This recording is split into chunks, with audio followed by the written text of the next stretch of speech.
भय कंपादि हो रहा था, भय हो रहा था, कंप हो रहा था। नायम सर्प, ये सर्प नहीं है, रज्जुरेव। तो ये समझते ही अनर्थ जो था भय कंपादि, वह निवृत्त हो जाता है शब्द से ही। उसी प्रकार ब्रह्म के अज्ञान से, तुर्य के अज्ञान से ये अनर्थ प्रतीत हो रहा है। तो तुर्य के ज्ञान से, तुर्य का जैसे ज्ञान होगा, इनका निषेध करने से तुर्य का ज्ञान सुतराम हो जाएगा, तो अनर्थ की निवृत्ति हो जाएगी।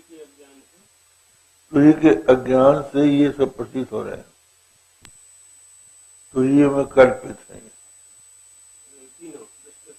प्राज्ञ है, ये तीनों उसी में कल्पित है। उधर समष्टि में जो ब्रह्म है, उसमें विराट हिरण्यगर्भ और अव्याकृत कल्पित। तो जब उनकी निवृत्ति हो जाएगी, वो ब्रह्म का बोध हो जाएगा, तो अनर्थ की निवृत्ति सुतराम हो जाएगी। उसके लिए अलग से कोई प्रयत्न नहीं करना पड़ेगा। तो शब्द का काम है आवरण की निवृत्ति।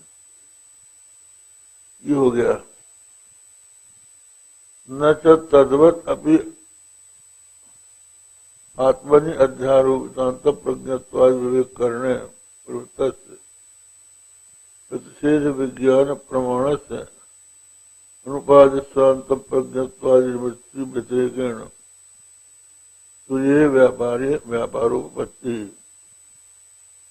तो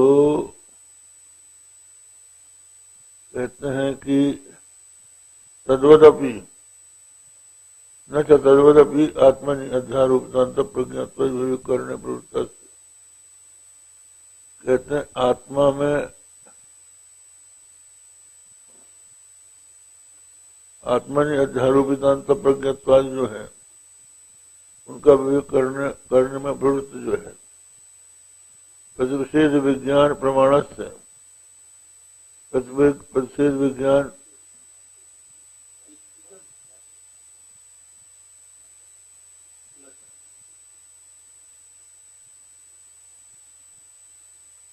प्रतिषेध विज्ञान, इसमें टिप्पणी में है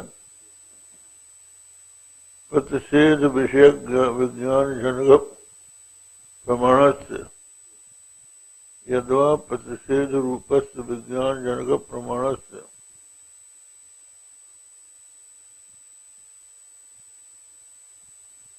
प्रतिषेध विषय विज्ञान जनक प्रमाण से यद्वा प्रतिषेध रूपस्य विज्ञान जनक प्रमाण से।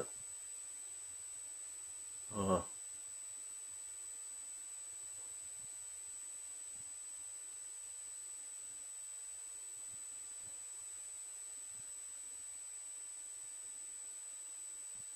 तद्वत् अपि आत्मनि अध्यारोपितांत प्रज्ञत्वादि विवेक करने प्रवृत्त प्रतिषेध विज्ञान प्रमाण से अनुपादित स्वांत प्रज्ञत्वादि निवृत्ति व्यतिरेकेण तुर्ये व्यापारोपत्ति ही। इसके अतिरिक्त तो तुर्य में कोई व्यापार नहीं है। अंत प्रज्ञत्वादि निवृत्ति समकार्य में प्रमातित्वादि भेद निवृत्ते। अंत प्रज्ञत्वादि निवृत्ति के साथ ही प्रमातित्वादि भेद की निवृत्ति हो जाती है। तथा च वक्ष्यति ज्ञाते द्वैतम न विद्यते। ज्ञान से द्वैत निवृत्ति क्षण व्यतिरेकेण क्षणांतरानवस्था अनाथ जो ज्ञान है, वो द्वैत की निवृत्ति क्षण के अतिरिक्त दूसरे क्षण में नहीं रहता। अवस्थाने अनवस्था प्रसंगात द्वैता निवृत्ति ही। अगर ज्ञान फिर भी बना रहेगा तो इसका अर्थ यह है कि फिर अज्ञान है, है?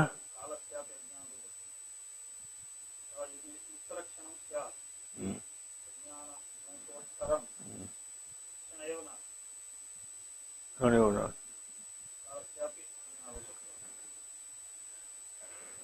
अब इसकी टीका देख ली है, थोड़ा सा है ये। किंच ये हो गया ना, घटादेर जड़स्य संविद वीक्षत्वात् तत्संविदो मान फलत्वे भी नात्मन्य जड़े संवदिकता ने मानस आरोपित धर्म निवर्तकत्व अंतरेण संवद जनकत्व व्यापार संभवती थी न चेती। यहाँ पर ये बताया, वही जो बात कल हमने उठाई थी कि ब्रह्मण्य ज्ञान नाशाय वृत्ति व्याप्ति अपेक्षिता फल व्याप्यत्वमेवा से शास्त्र के द्विनिवारितम। तो इसमें पहले प्रक्रिया समझ ली जाए कि हमें जो घटक ज्ञान होता है, तो घट ज्ञान के लिए सूर्य के प्रकाश में जब हमारे नेत्र घट की ओर जाते हैं, माने नेत्र नहीं, नेत्र की रश्मियां जाती हैं, नेत्र की रश्मियां वहां पहुंचती हैं, तो नेत्र में भी प्रकाश होता है और प्रकाश चलता है। जैसे सूर्य की किरणें होती हैं वैसे नेत्र की भी होती हैं। और ये जैसे कभी आपने जंगल में शेर देखा हो अंधेरे में, तो उसकी आंख की ज्योति वहां तक जाती है, चमकती है। इसी तरह से हमारे नेत्र की ज्योति जहां तक जाएगी वहीं तक का विषय हमको दिखेगा, वो दूर का नहीं दिखेगा। तो नेत्र की रश्मियां घट देश तक पहुंची, तो उसके द्वारा अंतःकरण लंबाकार, जिस तरह से नेत्र की रश्मियां गई हैं उसी आकार से लंबा अंतःकरण भी जाएगा, और वो घट के आकार से आकारित हो जाएगा, घटाकार आकारित हो गया। तो बिना अंतःकरण के घटाकार आकारित हुए घट का आवरण दूर नहीं होगा, आवरण भंग हो गया। लेकिन वृत्ति भी जड़ है, वो घट भी जड़ है, तो जड़ से जड़ का प्रकाश नहीं हो सकता। तो जो वृत्ति के साथ चिदाभास गया है, उस चिदाभास में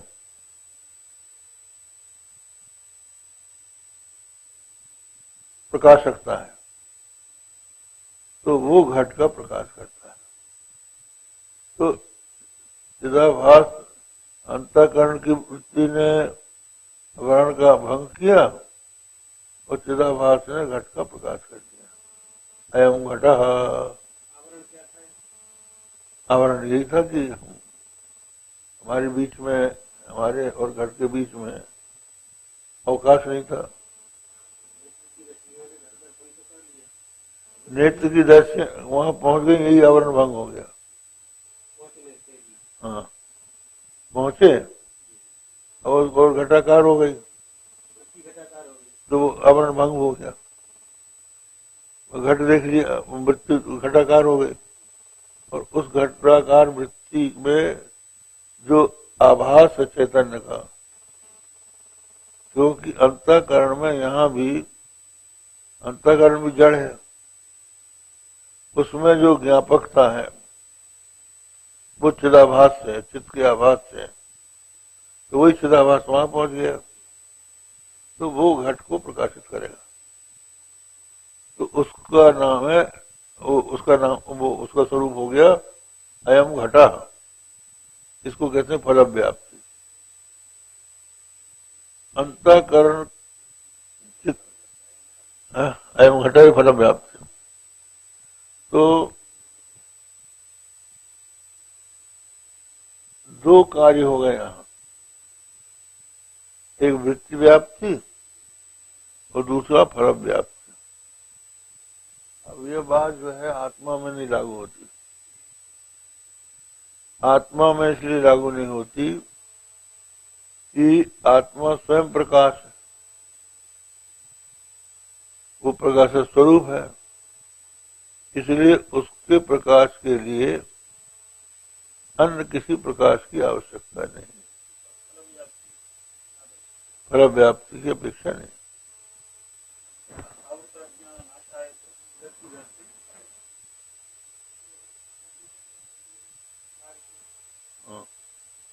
हाँ, जैसे हम दृष्टांत देते हैं कि अंधेरे कमरे में दो घड़े औंधे रखे, एक घड़े के नीचे नारियल है और दूसरे घड़े के नीचे मणि है, तो दोनों ढके हुए हैं। अब हम अगर उस घड़े को हटाते हैं जिसके नीचे नारियल है, तो नारियल को देखने के लिए हमको लाइट की जरूरत पड़ेगी, टॉर्च की जरूरत पड़ेगी। और जिस घड़े के नीचे मणि है, घड़ा हटा दो, मणि से अपने आप ही प्रकाश हो जाएगा। हाँ, ये हाँ वही वो नहीं, फल व्याप्ति नहीं है, फल व्याप्ति की निवृत्ति है, माने प्रकाशांतर की अपेक्षा वहां नहीं है। नारियल के ज्ञान के लिए किसी अन्य प्रकाश की आवश्यकता है, लेकिन मणि स्वयं प्रकाश है, इसके लिए हमें टॉर्च की जरूरत क्या है? आवरण भंग, घड़ी को तो हटाना पड़ेगा, तो घटा को हटाने वाले में आवरण भंग हो गया और मणि दिख गई। इसी तरह से आत्मा में ज्ञान स्वरूप आत्मा है, उसमें जो अज्ञान का आवरण है उसको दूर करते ही स्वयं प्रकाश आत्मा को और जानने के लिए वृत्ति की आवश्यकता नहीं, ये कहना है। ठीक है।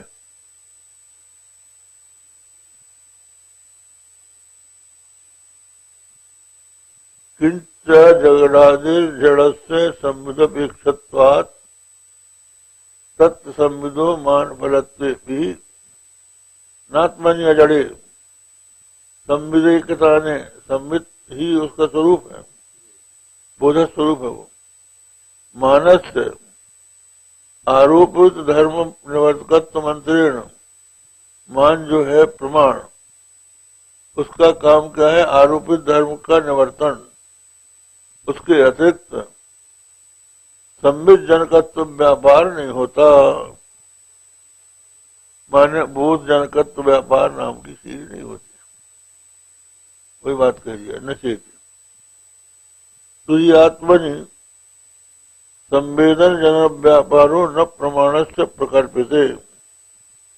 तुझी आत्मा जो है उसमें संवेदन व्यापार प्रमाण का नहीं है।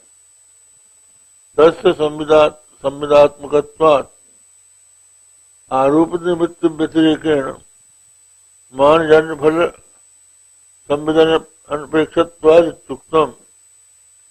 वो संविदात्मक है, इसलिए आरोपित की निवृत्ति के अतिरिक्त मान जन्य फल किसी संविद की अपेक्षा वहां पर नहीं है, ये कह दिया।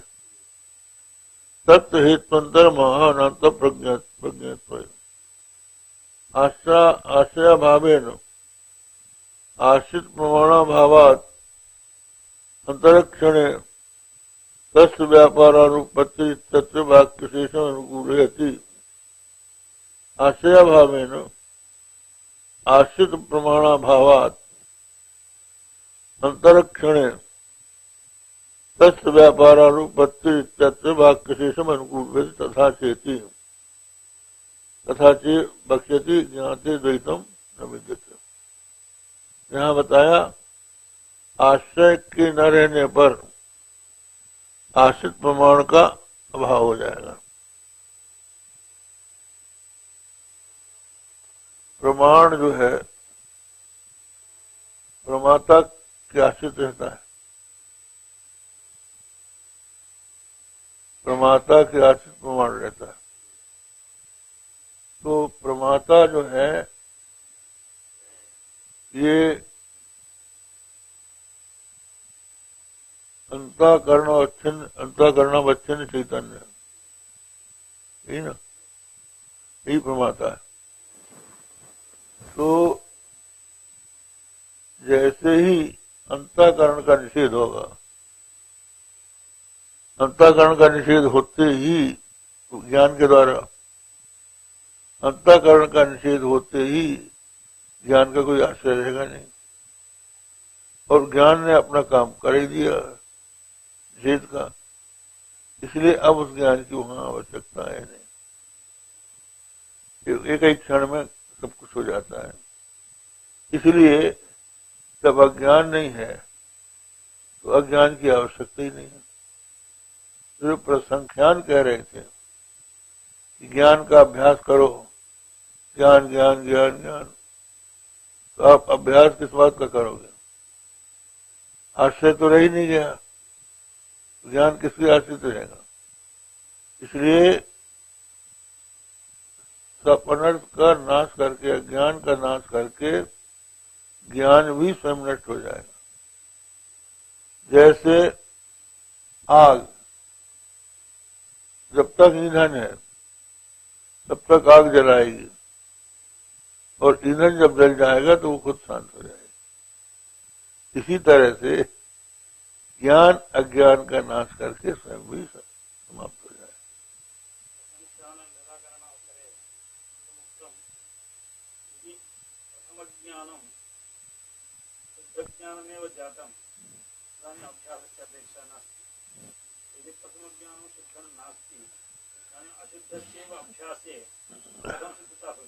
ये ठीक है,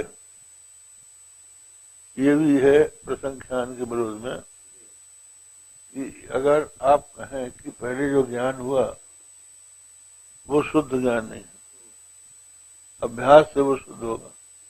जब पहला ज्ञान अशुद्ध है तो उसी की तो आवृत्ति करोगे, तो वो शुद्ध कैसे हो जाएगा बाद में चल के? इसलिए प्रसंख्यान नहीं बनेगा।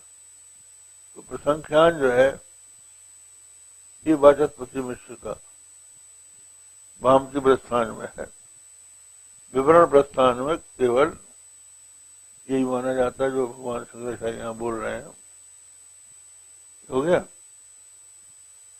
तो राजति किंच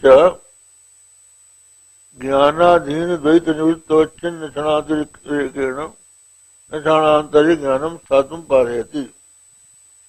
ज्ञान के अधीन द्वैत की निवृत्ति से अवच्छिन्न जो क्षण है उससे भिन्न क्षण में ज्ञान नहीं रह सकता। न स्थिरम ज्ञानम व्यापाराय पर्याप्तम, और अस्थिर ज्ञान जो है जो रहेगा नहीं तो व्यापार क्या करेगा। तथा च ज्ञान से द्वैत निवृत्ति व्यतिरेकेण नात्मनि व्यापारो अस्ति चाह। इसलिए ज्ञान जो है द्वैत की निवृत्ति से अतिरिक्त आत्मा में उसका ज्ञान का कोई व्यापार नहीं। ज्ञान से द्वैत निवृत्ति क्षण व्यतिरेकेण अनांतरान अवस्थानात् कह दिया। ननु ज्ञानम द्वैत निवर्तकम भी न स्वात्मानम निवर्त्यते।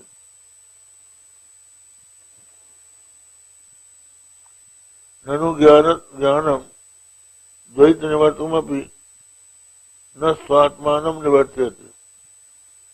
निवर्तक भाव से एकत्र विरोधात् अतो यावन्ति यावन् निवर्तकम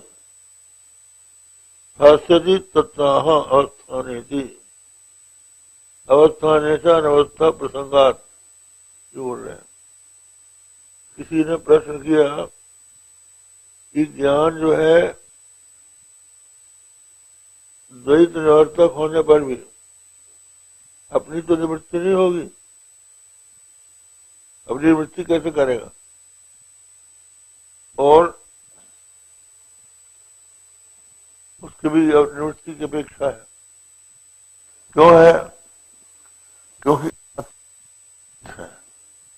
अद्वितीय है, तो आत्मा के अतिरिक्त और कोई वस्तु नहीं रहना चाहिए। तो आत्मा और आत्मा का ज्ञान दो हो जाएंगे, आत्मा एक और आत्मा का ज्ञान दूसरा, द्वैत हो जाएगा। तो इसलिए उसमें कहा कि इसलिए ज्ञान नाम की कोई वस्तु दूसरे क्षण में ऐसी नहीं, अज्ञान की निवृत्ति के बाद एक क्षण भी वो नहीं रहता है, अपने आप नष्ट हो जाता है। वो जैसे हमने निरंजन अग्नि के समान कह दिया। कथक रेणुवत, कथक रेणु है, हाँ, ऐसा है कि पानी जब बरसात में मलिन हो जाता है तो पानी की मलिनता को दूर करने के लिए कथक नाम की कोई जड़ी होती है, उसका चूर्ण यदि पानी में डाल दिया जाए तो वो चूर्ण मैल को भी नीचे कर देता है और वो खुद भी नीचे हो जाती है। इसी तरह से अज्ञान भी, इसी तरह ज्ञान भी अज्ञान को निवृत्त करके स्वयं भी निवृत्त हो जाता है।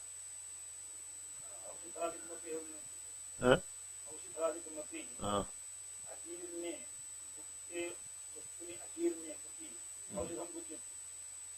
ये बात, ये बात कहते दवा जो है रोग का नाश करके अगर अपनी बनी रहे वही रोग हो जाएगा। इसलिए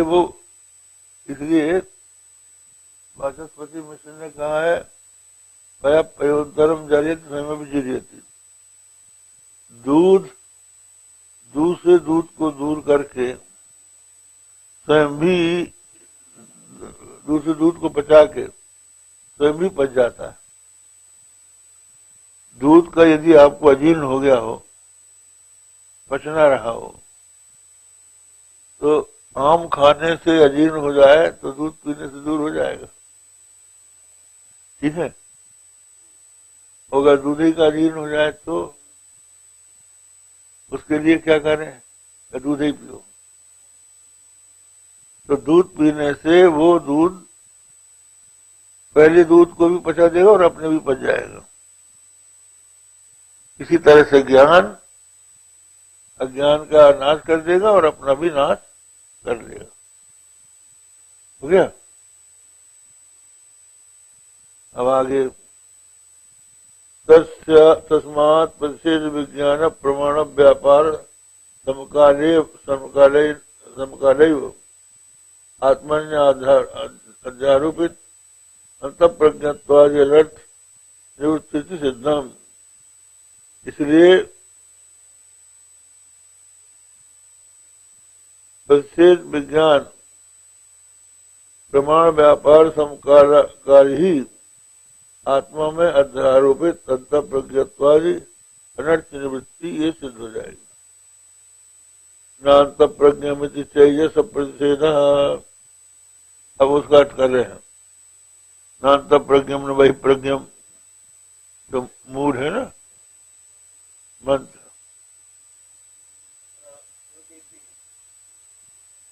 हाँ जी, हाँ, किसी व्याख्या वर्तते हैं तो नान्त प्रज्ञम न वही प्रज्ञम कह रहे हैं ना। तो नान्त प्रज्ञम इसमें तेजस का प्रतिषेध हो गया। वो तेजस नहीं है, कौन? तुझी न वही प्रज्ञम, वही प्रज्ञ कौन है? विश्व, उसका प्रतिषेध कर दिया। नोभय तब प्रज्ञमिति जागृत स्वप्न अंतरानावस्था प्रतिषेधा। जागृत और स्वप्न के बीच के जो अवस्था है उसका विच्छेद हो गया। न प्रज्ञान घनमिति, प्रज्ञान घन नहीं है तो सुषुप्त अवस्था का विच्छेद हो गया। बीज भाव भावा विवेक का रूपत्वात्,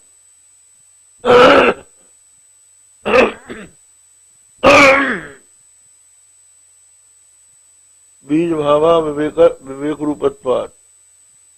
प्रज्ञान घन क्या है? सुषुप्त अवस्था, उसका विच्छेद। बीज भाव विवेक रूपत्वात्, बीज भाव का अविवेक उसमें रहता है और ये सुषुप्ति अवस्था में। न प्रज्ञम युगपत सर्व विषय प्रज्ञातृत्व प्रतिषेधा, प्रज्ञ कहकर दोनों सभी अवस्था एक साथ सभी विषयों का प्रज्ञातृत्व हो, ये भी नहीं है। न प्रज्ञम अचैतन्य प्रतिषेधा, चैतन्य भी नहीं है।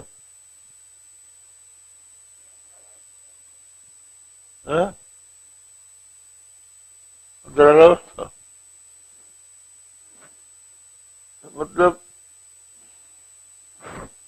दोनों को लेकर, जागृत और स्वप्न दोनों को लेकर अंतरालावस्था एक बीच में आ जाती है, तो वो भी बचे।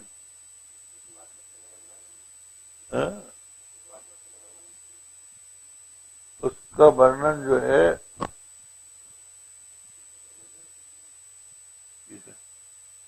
इसमें अंतर है।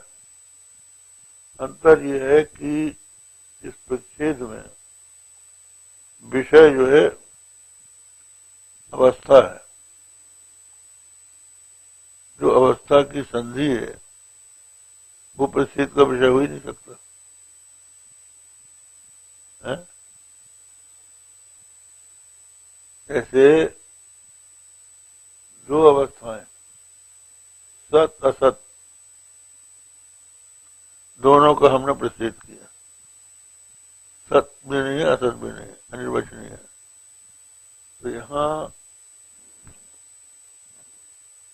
ये जो असत है स्वप्न और सत है जागृत, दोनों है। अगर कोई कहे तो वो भी नहीं, न वो जागृत है न स्वप्न है ही नहीं कुछ। ये जो प्रश्न कर रहे हैं वो ये है वो ये है, और ये और भी जगह माना गया है कि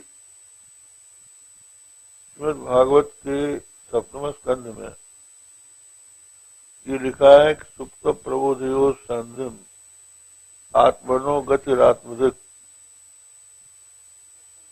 सुषुप्ति और प्रबोध की संधि में आत्मा का अनुभव करें। तो ये नियम है नष्टे पूर्व विकल्प हेतु यावदन्य सनोदय निर्विकल्पक चैतन्यम स्पष्टम तावत विभासते। पूर्व विकल्प के नष्ट होने के पश्चात उत्तर विकल्प के पहले न तो पूर्व विकल्प है न उत्तर विकल्प, उस समय निर्विकल्प आत्मा ही अवशिष्ट रह जाता है।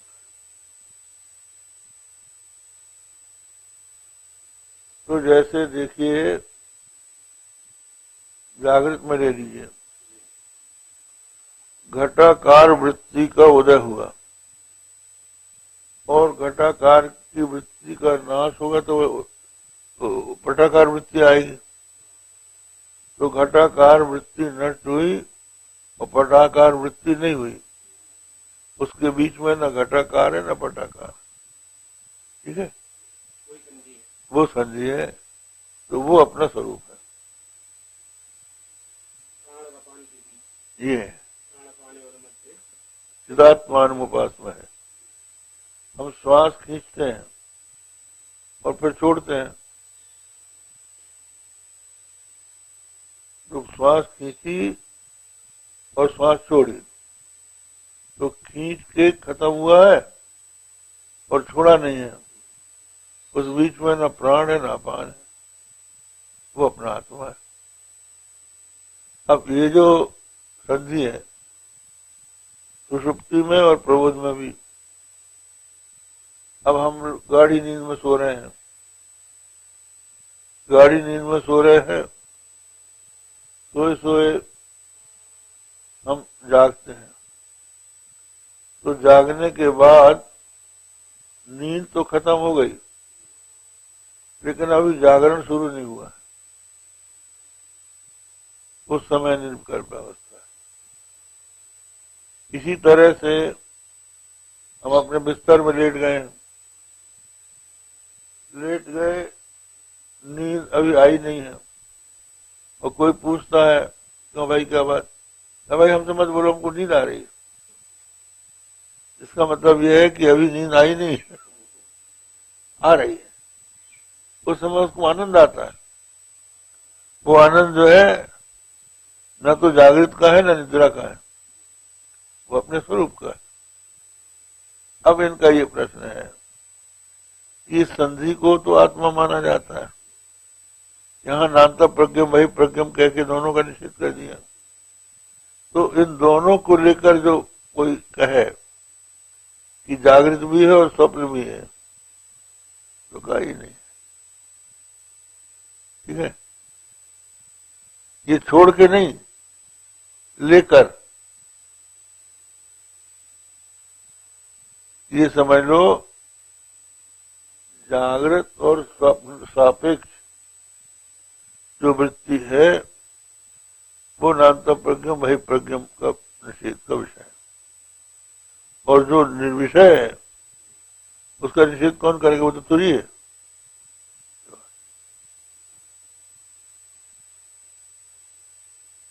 बात क्या है कि यहाँ निषेध क्या है,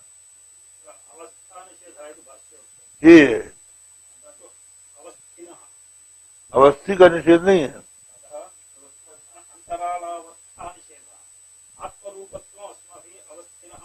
ये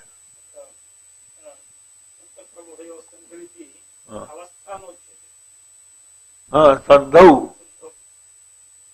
संधौ आत्मा, संधि में आत्मा है, संधि आत्मा नहीं, संधौ आत्मा का अनुभव होता है।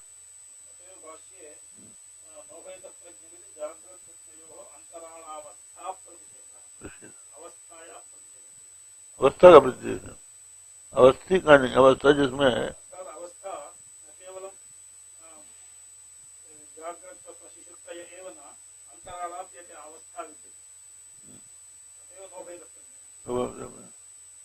अब ये आप समझ लीजिए कि ये जो संसार है अपना जो आत्मा है वो तो एक ही है। आत्मा माने ज्ञान, ज्ञान एक है। उसमें जो भेद है वो विषय को लेकर, तो विषयों से उपरक्त हो जाने के कारण, विषयोपरक्त होने के कारण आत्मा में भेद की प्रतीति होती। अगर विषय का त्याग कर दिया जाए तो केवल आत्मा रह जाएगा। निर्विषय होते ही केवल एक आत्मा रह जाएगा, उसमें भेद फिर नहीं रहेगा।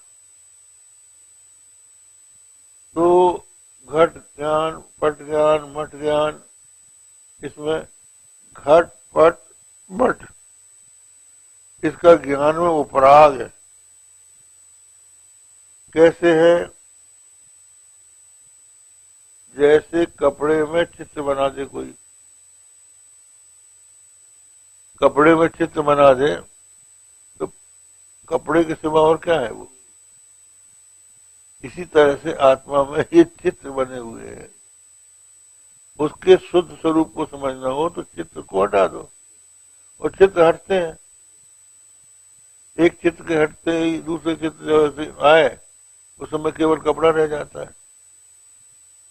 ये है उसके शुद्ध स्वरूप को समझने का एक तरीका। इसलिए कबीर ने कहा, जब लग लौका लौके भाई, तब लग हंसा लौके जाई। जितनी देर में बिजली चमकती है उतनी देर में ये हंस अपने लोक में चला जाता है। अर्थात जब कोई वृत्ति नहीं होती, वृत्ति क्या है? विषयोपरक्तता।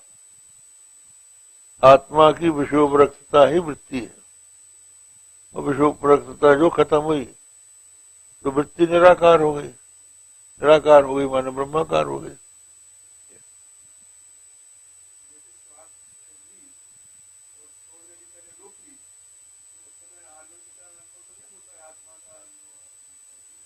ऐसा है कि आप उस समय आप आनंद को बाहर ढूंढ रहे हैं कि उसका हमें अनुभव करना है। असल में क्या है कि आपने श्वास ली और भी छोड़ी नहीं, या छोड़ी है और ली नहीं है। उस बीच में न श्वास है न प्रश्वास, एकदम शांत अवस्था है। वो जो अवस्था है वो असली आनंद है, और जो आने वाला आनंद है तो चला जाएगा। जो आनंद अपना सता है वो अनुभव का विषय नहीं होगा, वो तो स्वयं आनंद स्वरूप ही है, उसमें उसका अनुभव करना है।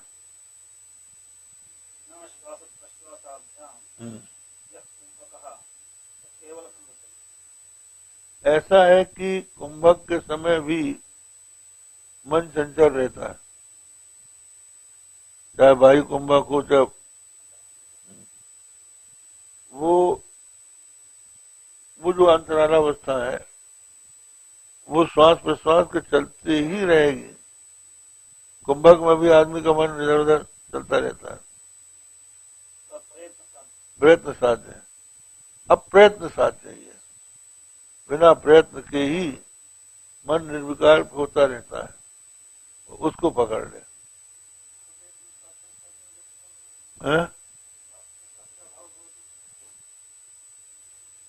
ऐसा है कि एक कुंभक में भी एक प्रयत्न कुंभक होता है,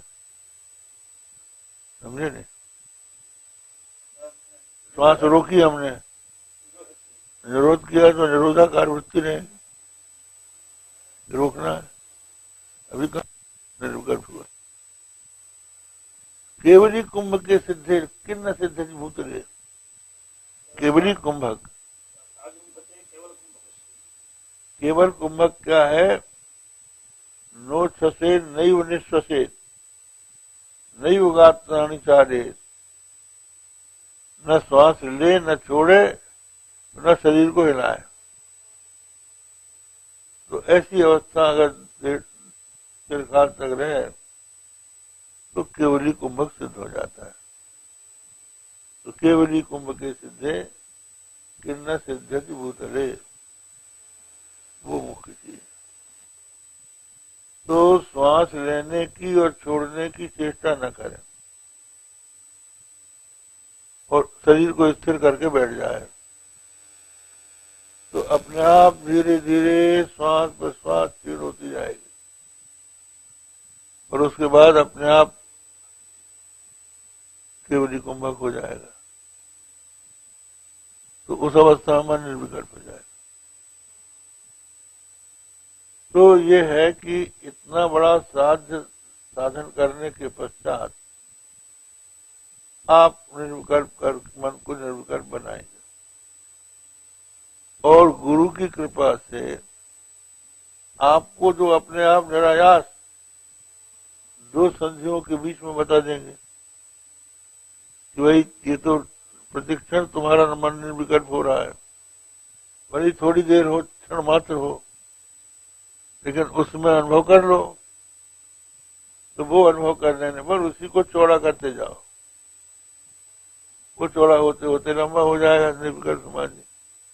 शंकर से स्वरूप संहारा, लाग समाधि अखंड अपारा। अखंड अपार समाधि कौन सी होगी? ये जो आप प्रयत्न पूर्वक समाधि लगाओगे वो थोड़ी होगी। अपना जो स्वरूप है उसमें स्थिति हो जाए, स्वरूप की अनुभूति हो जाए और उसमें दृढ़ निष्ठा हो, अखंड है वो। ना तो आपकी समाधि आएगी न जाएगी, है? सहज साधो सहज समाधि भली, गुरु प्रताप जा जिनते जागी दिन दिन अधिक चली। वो ना तो लगाना है ना छोड़ना है, अपने स्वरूप को देखना है, उसमें तो सहज समाधि है। विक्षेप में भी हम वैसे ही है, समाधि में भी हम वैसे ही है। चलो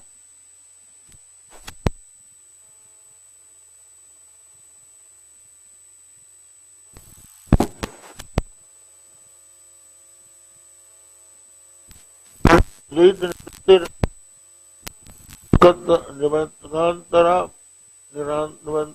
निवर्तकांतरम अपेक्ष अवस्थाने तस्य निवर्तकांतरम व्यपेक्षत्वात् यस्यापि विज्ञानस्य निवर्तकत्व सिद्धि ज्ञानस्य स्वनिवर्तकत्वानुपत्ति अपरविरोधिनां भावानां बहुनमुपलब्धात् इत्यर्थः। ये कहते हैं कि ज्ञान अगर अज्ञान को दूर करने के बाद भी बना रहे तो उस ज्ञान को दूर करने के लिए दूसरा ज्ञान चाहिए, उसको दूर करने के लिए तीसरा ज्ञान चाहिए, तीसरे को दूर करने के लिए चौथा ज्ञान चाहिए। अनवस्था हो जाएगी, या फिर अनवस्था होने को उसके निवर्तक हो न होने का वो बने ही रहेगा, अद्वैत बनेगा नहीं। इसलिए कहना होगा कि स्व और परनिवर्तका नाम बहुलम उपलब्ध है। अपने और दूसरे को, अपने साथ दूसरों की निवृत्ति करने वाली बहुत सी वस्तुएं हैं, कोई दृष्टांत दे चुके हैं। हो गया?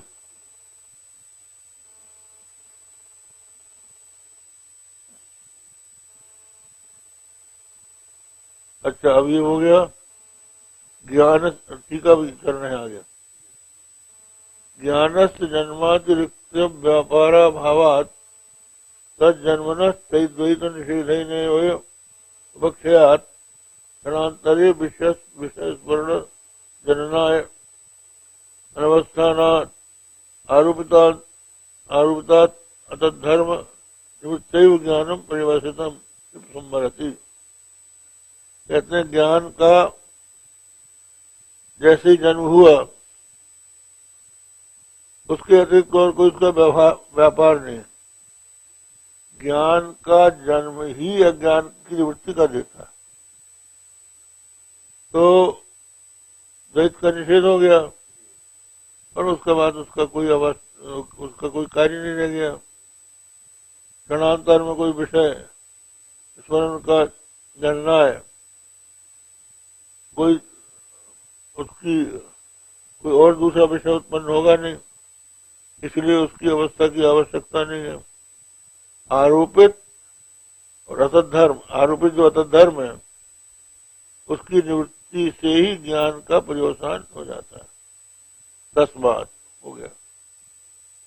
प्रत्येक जनितम विज्ञान में प्रमाणम, प्रत्येक जनित विज्ञान ही प्रमाण है। तस्य व्यापारो जन्म ही हो, जन्म ही उसका व्यापार। तेन समान कालैव अनर्थ निवृत्ति, उस ज्ञान के उत्पन्न होने मात्र से अनर्थ की निवृत्ति हो जाती है। तत् हेतु महा बीजा भावे थी, सुषुप्तम ही स्वप्न जागृति प्रति बीज भाव। सुषुप्त क्या है? स्वप्न और जागृत के प्रति बीज भाव है। तस्य अशेष विशेष विज्ञान भाव रूपत्वात्, वो अशेष विशेष विज्ञान भाव रूप है। विशेष विज्ञान नाम सर्वेशा घनमेकम, समस्त विशेष विज्ञानों का जो घन है, साधारण अभिव्यक्तम सुषुप्तम इति तत्परिषेधो नित्यादि न संभवती। तो ये कहते हैं कि सुषुप्ति जो है उसमें किसका निषेध है? जो उसका बीज भाव है सुषुप्ति में, जो जागृत और स्वप्न का कारण बनता है, और जो स्वप्न और जागरण के विज्ञान है उनका घन भाव जो है वही बीज, वही फैलेगा। जैसे घी ठंड पाके जम जाता है तो वो जम गया। तो हमारा जो ज्ञान विशेष स्वप्न और जागृत जो ज्ञान है, विज्ञान है, उस सुषुप्ति में जम गए। लेकिन पिघलेंगे तो वो जब पिघलेंगे तो फिर बस ही फिर हो जाएगा, वो बीजावस्था है। तो वो बीजावस्था जो है उसका भी निषेध करना है, क्योंकि वो रहेगी तो फिर संसार आ जाएगा।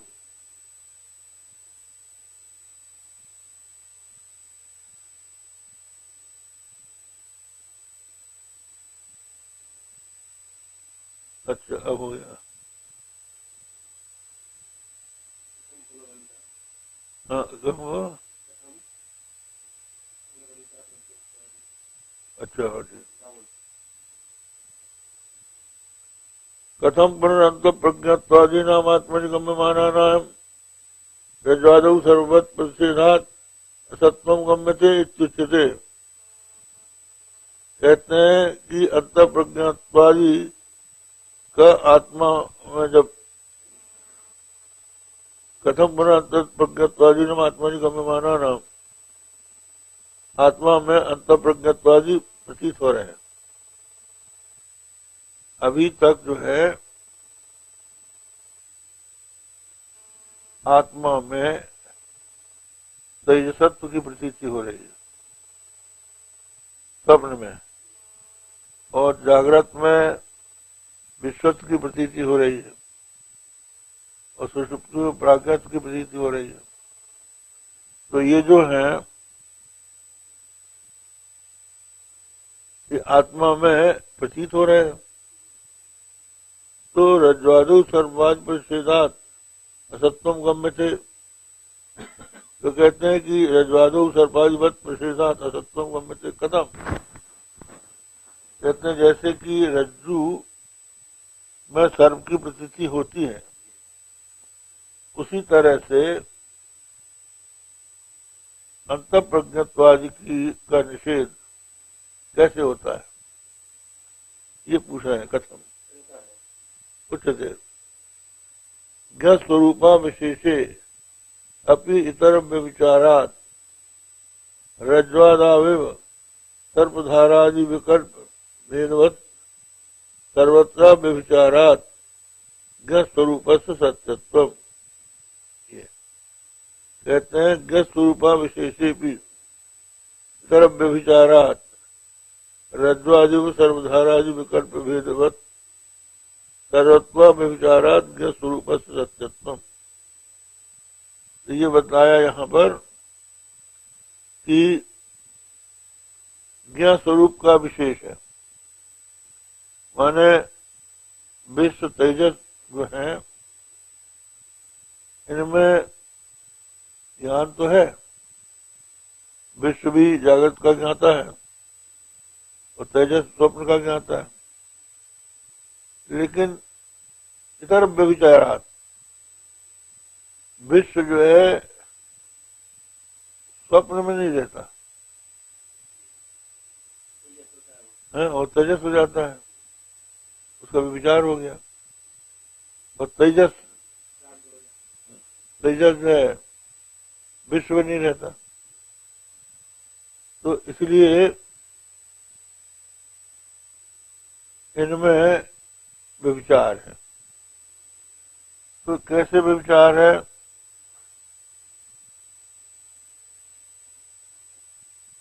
वैसे तो ज्ञान ज्ञान एक ही है, लेकिन उसमें भेद की प्रतीति क्यों हो रही है? तो कहते हैं कि जैसे रज्जू में एक ही प्रकार का भ्रम नहीं होता, किसी को सर्प का भ्रम होता है, किसी को जलधारा का भ्रम होता है, किसी को भूत छिद्र का भ्रम हो जाता है। तो जैसे अनेकों विकल्प रज्जु में हो जाते हैं, उसी प्रकार एक ज्ञान स्वरूप तुरीय में विश्व तेजस प्राग की प्रतीति हो जाती है, भ्रम हो जाता है। तो ये जो है ये व्यभिचारित है। सर्पधारा मारा भूचित भले ही अलग अलग हो, लेकिन रस्सी तो एक ही है। इसी तरह से तुरी एक ही है। ये विश्व तेजस प्राग जो है परिविचरित है, एक में कल्पित है।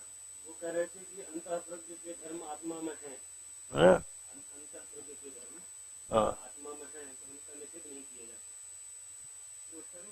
नहीं, इसमें ये पूछ रहे हैं कथम पुनः अंत प्रज्ञातेन आत्मानि गम्यमानानां रज्जादौ सर्वत तत्सेदात् सत्वम गम्यते। मतलब प्रक्रिया क्या है, कैसे असत्य जाना जाता है? कि आत्मा में ज्ञ स्वरूप जो आत्मा है उसमें विश्व तेजस प्राज्ञ जो है वो कल्पित है, कैसे जाना जाए? क्योंकि एक तो है नहीं, उसी आत्मा में विश्व कल्पित है, उसी आत्मा में तेजस कल्पित है, उसी आत्मा में प्राग कल्पित है। तो अधिष्ठान एक है तीनों का। जैसे रज्जु में सर्प धारा माला भूछिद्र अनेक विकल्प हैं, इसी तरह से विश्व तेजस प्राग ये विकल्प है। इन विकल्पों का अधिष्ठान जो है वो तो ये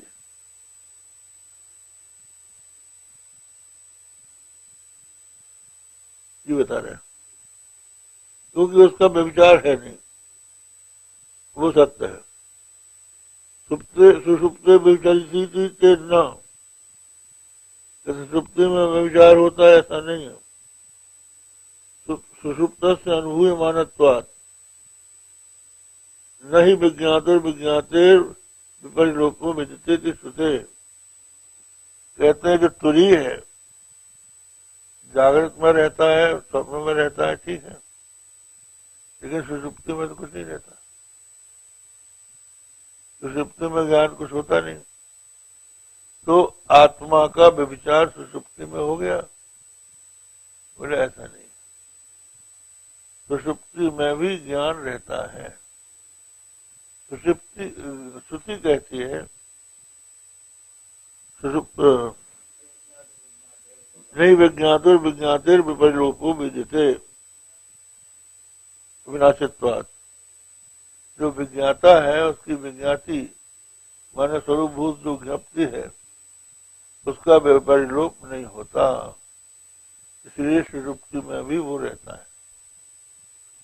आत्मा का ज्ञान, आत्मा रूप जो ज्ञान है वो सुषुप्ति में भी बना रहता है। हाँ है सुखभावस्वाप संरक्षित अवेदिशम। तो मैंने कुछ नहीं जाना, ये न जानने का जो ज्ञान है ये तो किसी को है, तो सुषुप्ति में भी विचार नहीं। अतएव अधिष्टम, इसलिए वो अधिष्ठ है। यस्माद अधिष्टम तस्माद अव्यवहार्यम वो अदृष्ट होने का नाम व्यवहार्य है। अग्राह्य कर्मेंद्रिय ही, कर्मेंद्रियों के द्वारा अग्राह्य है। अलक्षणम अलिंगम इत्यद अनुन्वयम इत्यर्थः। अलक्षण माने अलिंग है, अनुन्वय भी है, अनुमान से भी नहीं जाने जाता। अतएव अचिंतम, इसलिए अचिंत है। अतएव अव्यपदेशम शब्द ही, शब्दों के द्वारा उसका व्यपदेश नहीं किया जाता, किया जा सकता।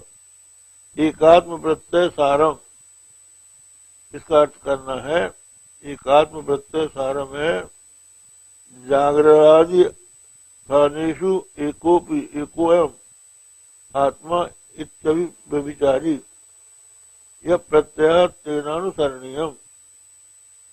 कहते हैं जागरादि स्थानों में एक ही अभिचारी, एकात्म प्रत्यय, एक ही आत्मा है जो जागृत स्वप्न सुषुप्ति में एक सा रहता है, इसलिए एकात्म प्रत्यय सार।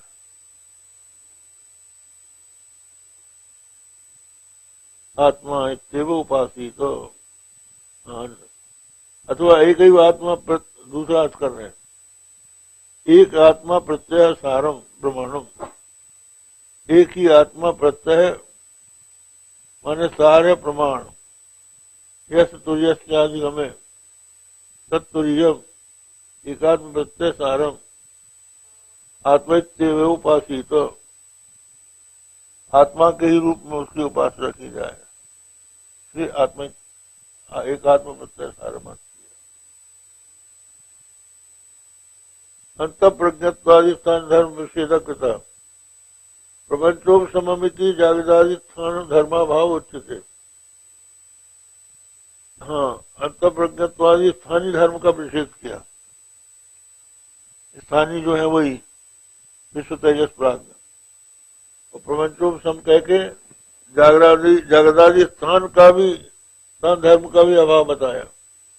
अतएव शांतम शिवम, वो शांत है माने शिव है। चतु अद्वैतम भेद विकल्प रहितम चतुर्थम तुरीयम मन्यन्ते, वो तुरीय, ठीक है। अब इसकी टीका देख ली जाए।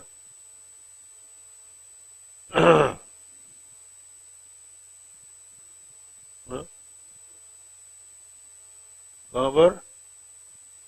युक्तम सर्पादीनाम रज्वादु भ्रांति प्रतिपन्नानाम प्रतिषेधाद असत्यम। कहते हैं युक्त है सर्पादी का रज्वादी में भ्रांति से प्रतिपन्न होने का प्रतिषेध हो गया, इसलिए सर्पादी का असत्य युक्त है। आत्मनि तो प्रमाणेन गम्यमानानाम अंत प्रज्ञत्वानां प्रतिषेधो योजते मान विरोधादि संगते। आत्मा में तो प्रमाण के द्वारा अंत प्रज्ञत्वादि गम्य हो रहे हैं, फिर इनका प्रतिषेध क्यों कर रहे हो? बोले कथमिति प्रामाणिकत्व, प्रामाणिकत्व से असिद्धत्वात्, प्रामाणिकता उसकी है, सिद्ध नहीं है, क्योंकि अंत प्रज्ञत्वादि नाम असत्यत्व, असिद्धत्वात् युक्तम अंत प्रज्ञान असत्यत्व, प्रामाणिकत्व उसमें नहीं है। अब इसमें अनुमान कर दिया विमतम असत्यम व्यभिचारित्वात् संप्रतिपन्नवत् इति। विमतम अंत प्रज्ञत्वादि विमत है, ये व्यभिचारी है। व्यभिचारित्वात् असत्यम सब प्रतिबंधवत, हाँ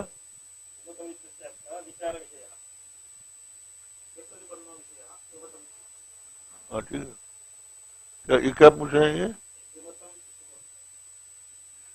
विमतम माने जिसके संबंध में हम विचार कर रहे हैं, जागृत स्वप्न सुषुप्ति का जो इनके जिनका भी अंत प्रज्ञत्व, वही प्रज्ञत्व प्रज्ञान घनत्व का जो निषेध किया जा रहा है, यह सत्य है। इनका निषेध किया जा रहा है। क्यों?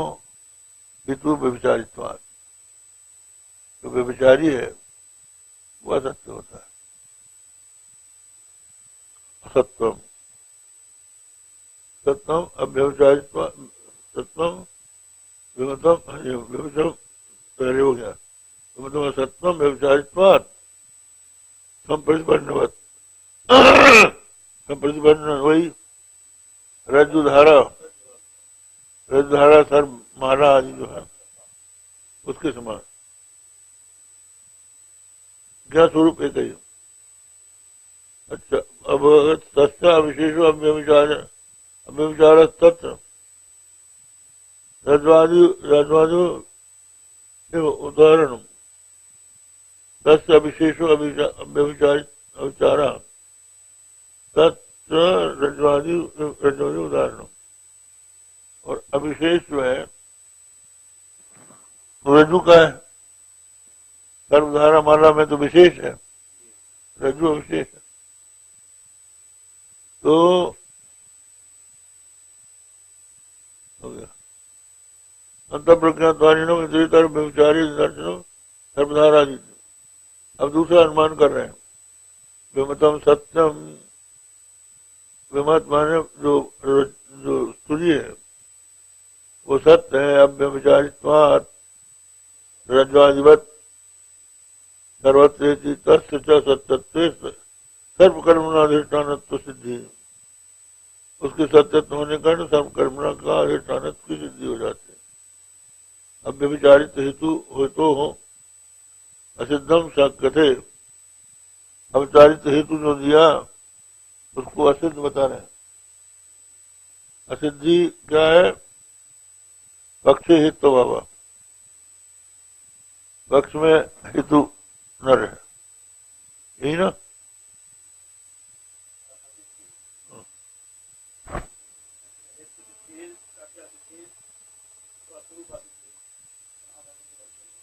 हाँ हाँ,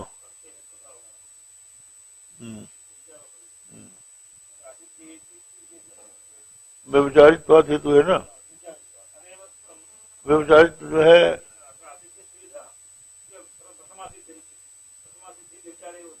व्यभिचारी। तो यहाँ पर बताते हैं कि सुषुप्ति में ये नहीं रहता है, सुषुप्ति में ज्ञान नहीं रहता। अनुमान क्या है? विमतम सत्यम अविचारित्वात्, विमत माने तुरीय, सत्य है।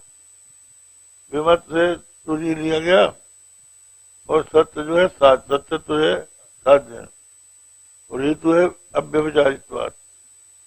बोले अव्यभिचारित हेतु जो है वो असिद्ध है। पक्षे हेतु भावा, पक्ष माने तुरी हो गया, उसमें अव्यभिचारित होना चाहिए है। तो सुषुप्ति में जाओ तो वहां पर तुरी जो है उसमें ज्ञान है नहीं, नहीं व्यभिचारित तुरी में नहीं, सुषुप्ति में ये है ही नहीं, इसलिए व्यभिचारी है, अब व्यभिचारी नहीं है। सुप्ति में सूर्य क्यों है? सूर्य को ज्ञान मानते हैं, तो ज्ञान वहां पर स्वरूप तुम ज्ञान है नहीं, इसलिए हम नहीं मानते वहां पर आत्मा है। हाँ, व्यभिचारी हो गया, अशुद्ध ये है। तो उसके उत्तर में दिया कि नहीं, ऐसा नहीं है। सुसुप्त अनुभूयमानत्वात् चैतन्य से व्यभिचार, वहाँ चैतन्य का व्यभिचार नहीं है। सुसुप्त है स्फुरण व्याप्ततया, सुसुप्त जो है स्फुरण से व्याप्त है। साधक स्फुरण से आवश्यकत्वात्, माने सुषुप्ति का ज्ञान है, इसलिए वहां पर कोई साधक स्मरण रहना चाहिए। सुषुप्ति साधक स्मरण सत्य प्रमाण वहां नहीं थी, नहीं नहीं विज्ञात और विज्ञाते लोग विद्यते ये श्रुति है।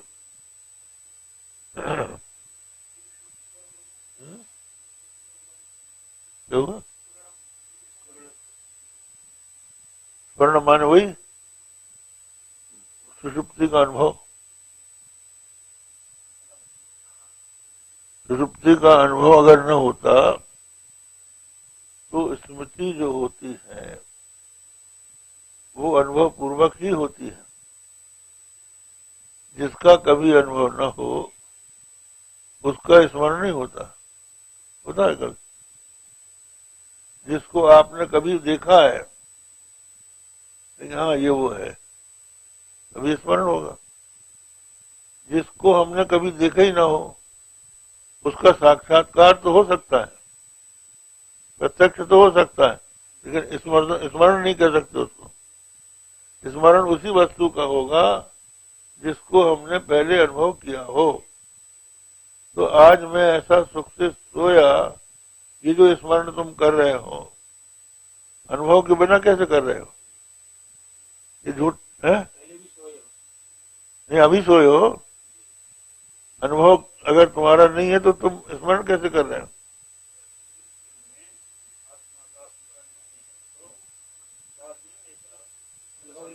स्मरण नहीं हो सकता।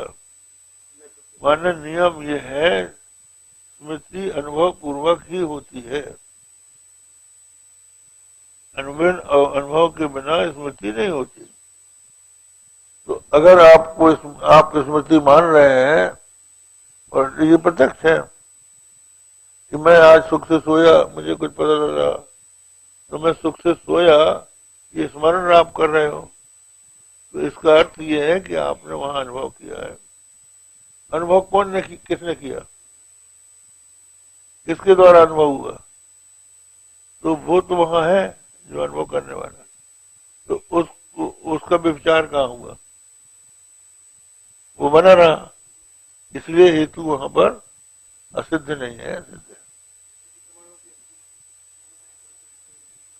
श्रुति का प्रमाण भी है।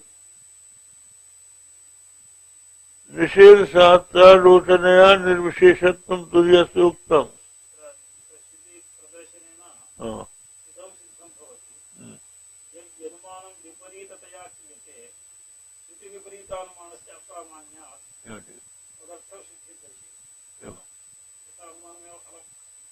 हाँ ठीक बात। अनुमान जो है वो श्रुति विरुद्ध होने के कारण बाधक हो जाता है। जैसे एक अनुमान है, नर सिरक कपालम शुचि, नर सिरक कपालम शुचि प्राण्यंगत्वात् शंख सुक्तिकादिवत्। मनुष्य का जो सिर का कपाल है, मनुष्य के सिर का कपाल जो है वो पवित्र है। क्यों? प्राण्यंगत्वात्, प्राणी का अंग होने के कारण। प्राणी का अंग होने के कारण इसमें दृष्टांत शंख सुक्तिकादिवत्। शंख जो है प्राणी का अंग है, सुक्ति का भी प्राणी का अंग है। तो जैसे वो शुद्ध है,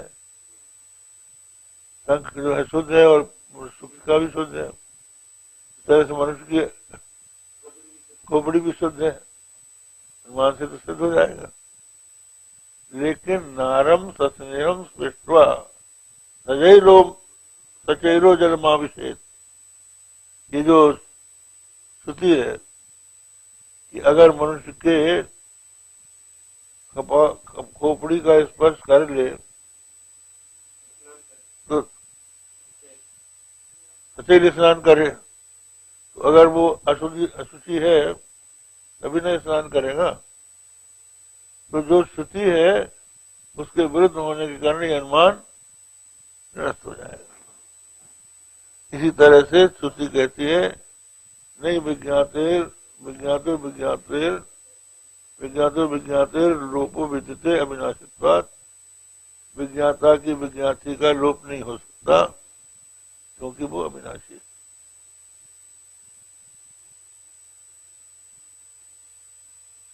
अच्छा हो गया। इसलिए निर्वेद शास्त्र की आलोचना करके निर्विशेषम तुरी का कह दिया। अब ज्ञानेन्द्रिय का विषय नहीं है वो, इसलिए अतएव दृष्ट से अर्थक क्रिया दर्शनात् अधिष्ठत्वाद अनर्थक अर्थक क्रिया राहित्य में भी विशेषांतर महा। जो दृष्ट है उसमें अर्थक क्रिया देखी जाती है, और जो अदृष्ट है उसमें अर्थक क्रिया रहती नहीं, इसलिए दूसरा विशेषण दे दिया। यस्मात् अदृष्टम इतने अग्राह्य असमनुक्तम कर्मेन्द्रिय अलक्षणम इत्युक्तम सत्यम ज्ञानमनंतम इत्यादि लक्षणोपलम्भात् इत्याशंका। लक्षण कह दिया, बोले कि आप कैसे कहते हो सत्यम ज्ञानमनंतम, ये लक्षणों को बताए गए हैं। बोले अलिंगम को विरान्यात कब प्राण्यात इत्यादि लिंगोपन्यास विरुद्ध में संख्या अनुमेयमिति। बोले कि अलक्षणम इति लिंगम इत्येतत् अनुमेयम। अनुमेय यहाँ पर लक्षण का अर्थ अनुमान है, लक्षण का अर्थ लिंग है। यहाँ पर वो श्रुति वाला लक्षण नहीं है, इसलिए लिंग है वो अनुमेय। अतएव अत्यंतम अतएव अव्यपदेशम शब्द ही एकात्म प्रत्यय सारा बता ही दिया। प्रत्यक्षात विषयत्वाद विषयत्वयुक्तम विशेषणांतर मनो विषयत्व भावादेव सत्सम्राज विषयत्व। मन का विषय नहीं होने के कारण शब्द का विषय नहीं है। सप्तप्रवृत्ति तत्प्रवृत्ति पूर्वकत्वात् इत्याह। शब्द की प्रवृत्ति जो है उसकी प्रवृत्ति सप्त प्रवृत्ति तत्प्रवृत्ति पूर्वकत्वात्। मन का विषय होगा तभी उसमें शब्द की प्रवृत्ति होगी। तही यथोक्त वस्तु नास्ते प्रमाणाभाव इत्याशंका एकात्म प्रत्यय सारा। परोक्षार्थ विषयतया विशेषण व्याख्या अपरोक्षार्थतया भी व्याकरोति। अपरोक्षात्म प्रत्यय से आत्मानि प्रमाणात्व ब्रह्मणक स्तुति उदाहरती। कहते परोक्षार्थ विषयतया विशेषण व्याख्या करके अपरोक्षातया भी उसका व्याकरण करते हैं। अपरोक्षात्म प्रत्यय से आत्मानि प्रमाणात्व हिरण्यक स्तुति उदाहरती। सत्यापनोति इत्यादि परिपूर्ण लक्षण तावद आत्मोक्ता। यत्तापनोति यदा दत्ते यत्तात्य विषयानि हो यत्तासंतो भाव तस्माद् आत्मेति गीयते। यत्तापनोति जो व्याप्त हो, यदा दत्ते जो ग्रहण करे, यत्तात्य विषयानि हो जो विषयों को का भोग करे, यत्तास्य संतो भावा और जो इसका जो निरंतर है, इस कारण से उसको आत्मा कहते हैं। एकात्म प्रत्यय सारा। हाँ, तो आप ये समझिए आत्मा क्या चीज है। यच्चाप्नोति यदा दत्ते यच्चात्य विषयान्य यच्चात्य संतो भावः तस्माद् आत्मेति गीयते। यच्चाप्नोति जो सब जगह व्याप्त होता है, सारे शरीर में आत्मा है। इसलिए पादे में सुखम शिरस में वेदना, मेरे पैर में सुख है और सिर में दर्द है।